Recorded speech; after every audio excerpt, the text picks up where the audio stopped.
رابطه جالب عالی انصاری با حسنای عنایت و آهنگ جدید این دو هنرمند. عالی انصاری در کجا زندگی می کند و چرا خواسته با حسنای عنایت آهنگ دوگانه اجرا کند؟ حسنای عنایت در کجاست و مصروف چی کارباری است؟ من در این ویدیو پیرامونم این موضوعات خواهم پرداخت. پس در ادامه با کانال دنیا اینفو باشید.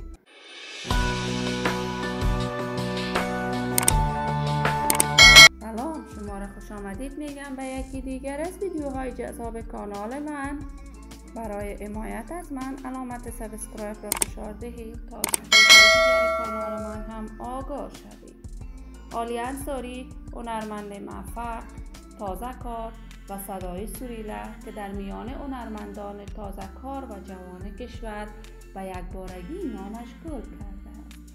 عالی انصاری در یک خانواده هنری دیده به جهان گشوده، برادر و خانم برادرش تمیم ناله و بلقیس یونسی از جمله هنرمندان نامدار و محبوب کشور هستند.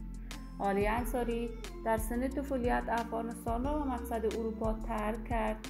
وی در کشور آلمان بزرگ شد ولی بعد از ازدواجش به شهر لندن رفت. جدیداً عالی انصاری سفرهای بیشماری به کشورهای امریکا و کانادا داشته است و کنسرت‌های بیشماری در این دو کشور برای علاقه‌مندان و طرفدارانش برگزار کرده است.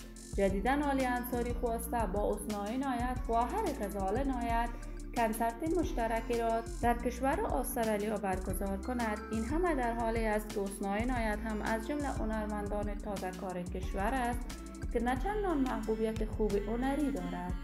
وی در کشور استرالیا زندگی می کند و در آنجا به خاطر ادامه تحصیلاتش رفته است. من هم منتظر نشر کنسرت دوگانه از عالی انصاری و حسنای عنایت خواهم بود. دوستان نهایت عزیز، شما هم نظریاتتان را در بخش کامنت با من شریک بسازید.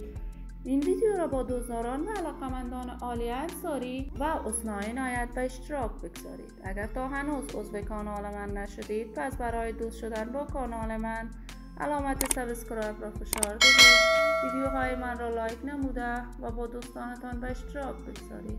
سلامتی شما خوبان آرزوی من است. تا درودی دیگر، بدرود.